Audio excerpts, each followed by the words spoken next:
Halo teman-teman, bertemu lagi sama saya Arsal Fadil dari Programming Nusantara. Kita masih di video pembahasan Django ya. Setelah pertemuan pertama kita lewati yaitu membahas tentang apa itu Django, download dan install Django, membuat project Django dan menjalankannya. Terus pertemuan kedua ya, ada membuat app e-commerce ya, dengan namanya e-com, membuat Pio. Nah, yang ketiga adalah HTML Dynamic ya, membuat Django Template Language, basic-basicnya seperti apa. Dan di pertemuan keempat, di pertemuan sebelumnya atau di video sebelumnya kita membahas tentang membuat template e-commerce-nya ya dengan menggunakan Bootstrap 5, menambahkan navbar ya, menambahkan cart gitu kan yang isinya gambar, nama barang dan harga. Dan juga kita telah menambahkan static file ya, yaitu CSS dan JavaScript. Nah, di pertemuan kelima ini kita akan mengkonekkan MySQL database, membuat model, migration dan migrate-nya ya, dan sekalian untuk memperkenalkan CRUD di Django ya. Kita langsung saja menuju ke Visual Studio Code ya. Nah, apa yang akan kita perbuat di sini adalah mengkoneksikan MySQL ya. Caranya gimana? Ke My E-commerce ya, pergi ke setting. Di setting ya, di sini ada databases ya.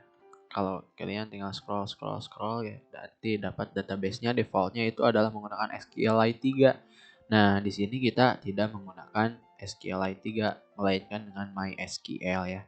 Jadi, requirement yang harus kalian punya itu adalah ya, yang pertama itu SAM ya. SAM PP-nya. Nah, ini SAM ya. Jadi, kalau kalian masih belum punya SAM, kalian harus download dulu ya. Terus requirement kedua itu adalah Python kalian harus Python 3 ke atas ya. Dan jangan lupa MySQL-nya juga versinya harus 5 ke atas kalau tidak salah ya. Untuk detailnya bisa di dokumentasi Django-nya ya, dicari. Nah, apa yang akan kita lakukan di sini? Kita akan merubah engine, name, dan sebagainya menjadi seperti ini nih ya. Nah, menjadi seperti ini. Engine-nya kita ubah menjadi MySQL. Namanya nanti di sini kita akan mungkin DB aja ya. Nah, user root-nya tetap aja dan password di MySQL itu ya, kalau menggunakan SAM biasanya tidak menggunakan password ya. Jadi passwordnya blank. Kayak gini untuk menyambungkan atau mengkoneksikan database MySQL-nya. Nah, selanjutnya itu adalah kita membuat koneksi ya di MySQL PHP MyAdmin-nya ya dengan cara starkan Apache dan MySQL. Kenapa Apache di starkan? Karena kita akan mengakses localhost-nya. Localhost PHP MyAdmin. Nah, seperti ini ya. Kalian misal kalau ada kendala di SAMPP-nya ditulis di kolom komentar saja atau boleh di kontak saya ya. Oke, kita lanjutkan ya. Oh iya, catatan ya, awas e-com ya, install nama aplikasinya udah terinstall ya, seperti di video sebelumnya ya. Karena kalau enggak, ini akan menyebabkan error ya. Kita balik lagi. Nah, di sini kita membuat create database. Database name-nya tadi ya, kita sudah mendefinekan DjangoDB gitu kan. Tinggal create ya. Nah, kita sudah berhasil meng-create. Kalau kalian create DjangoDB, ini pasti nggak akan ada apa-apa ya di dalamnya. Seperti itu. Kalian bisa di sini buat tabel secara manual, tapi kita tidak akan melakukan secara manual. Kita akan menggunakan model ya untuk pengkoneksiannya. Nah, untuk mencoba ya apakah sudah terkonek atau belum, kita harus membuat dulu modelnya ya. Jadi langsung kita ke poin yang kedua, membuat model ya.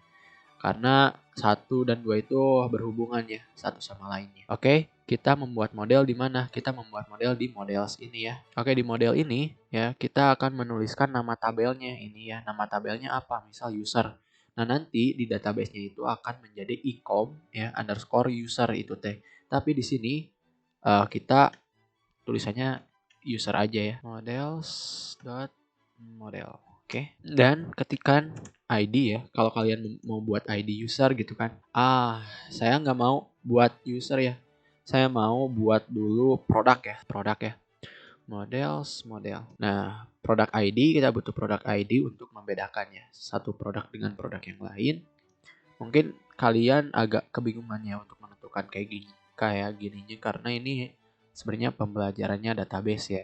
Tapi di sini saya ingin mencontohkan ya atau mempraktekkan seperti apa sih koneksinya di Django ini ya. Oke, kita panggil ya models dot kita pakainya integer ya, integer field, dan kita primary key ya. Nah kayak gitu. Terus ada name product models, ini mau pakai karakter gitu kan, charpil. Kalau integer berarti itu angka, kalau charpil itu berarti string ya nantinya. Maksimal, max length-nya itu, nah kalau maksimal ini sebenarnya nggak di define juga, nggak apa-apa kalau 255 ya.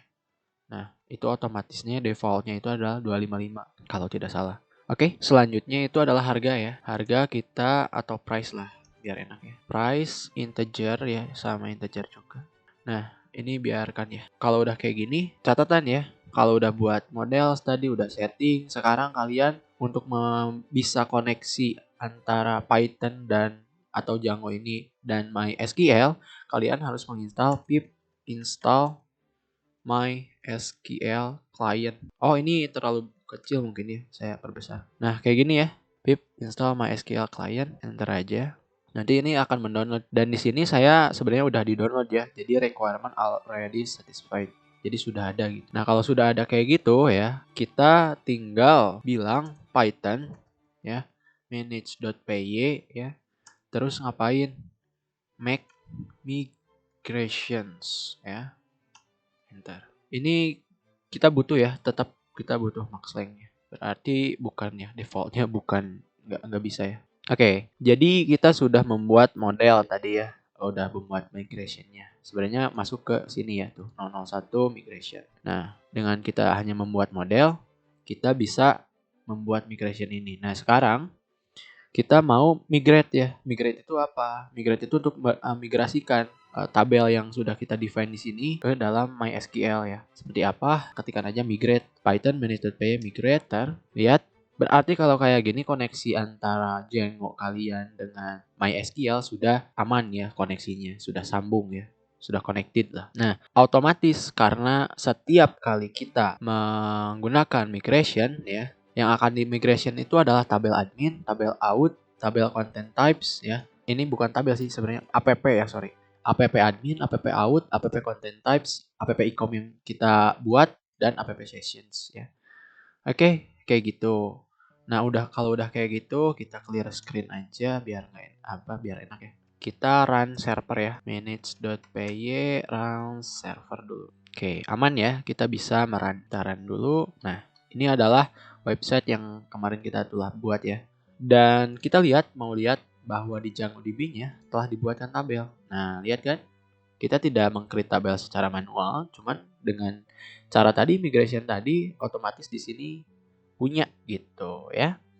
Nah, kita fokusnya ke tabel ecom product ini ya. Nah, di sini kita punya ID, name, image, price, karena di sini kita hanya mengkoneksikan ya agar kita tahu Django ini kayak gimana sih koneksinya gitu kan.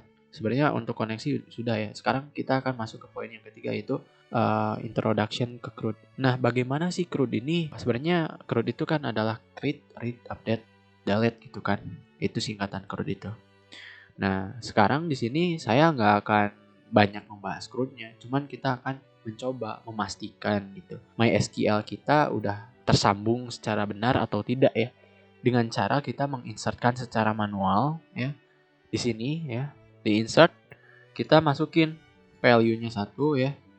Terus name-nya misal Progantara. Terus image-nya misal https ini https ini nanti ini link ke pet ya kalian. Dan ini price ini adalah harga ya. Harganya mau berapa? Misal 10.000. Kok Progantara cuma 10.000? Sorry. Mobilio. TV Samsung misal. TV Samsung deh ya. TV Samsung punya gambar ya, dan harganya 100.000, 1 juta lah ya. Oke, kayak gitu. Ini saya buat 2 ya. Oke, sudah gitu kita klik go aja. Nah, sudah ya 2 row inserted. Kita coba browse, dan ya benar ya, ada TV Samsung dan TV Polytron ya. Image-nya ke link. Oke, kayak gitu. Sekarang kita mau coba tampilin data yang ini ya, data yang ini ke data yang ini ya, di bawah aja dulu ya. Nanti kita akan lakukan CRUD-nya di next pertemuan sih. Tapi untuk mencoba ya, jika kalian penasaran gitu. Kita pergi ke Pius ya. Kita pergi ke Pius. Nah, di sini ya, panggil ya yang tadi, model yang tadi, yaitu produk ya, sorry. Kita belum ada produk. Kalau belum ada produk kayak gitu, kita harus panggil dulu ecom.models import produk ya. Itu adalah nama model kita, produknya objects.all. Nah, ini adalah cara untuk memanggil semua objek di dalam tabel produk kayak gitu ya. Nah, jangan lupa ya. Ini data aja ya. Sorry. Udah aja kayak gini juga bisa sih. Ya. Atau ya udah. Data map ini kita parsingkatnya seperti ini ya. Nah, kayak gitu ya. Jadi di dalam sini data kayak gitu ya. Datanya data map gitu kan. Sekarang yang akan terjadi itu di template kita udah punya nih yang namanya data ya, data map yang tadi. Nah, kita ke index ya, kita coba tampilkan di sini aja di atasnya. Di atas ini ya. Kita coba untuk menampilkan semuanya dengan cara for ya. For D aja ya. D itu data, in data karena kita mempersingkatnya data gitu kan. Nah, kita buat misal P aja dulu ya sekarang. Kita pakai blade ya. blade.id, kita copy name, gambar, dan yang terakhir itu adalah price ya. Otomatis akan membuatkan seperti ini ya di atas. Coba, nah kan ada kan? 1 TV Samsung, ini gambar.com, 1 juta. 2 TV Polytron, ini gambar.com, 15 juta ya. Kayak gitu. Nah, nanti kita akan tempatkan di sini. Bagaimana caranya? Stay tune terus di Programming Nusantara. Ya, saya Arsal Fadilah, pamit undur diri. Terima kasih dan salam Programming Nusantara. Salam programmer. See you later.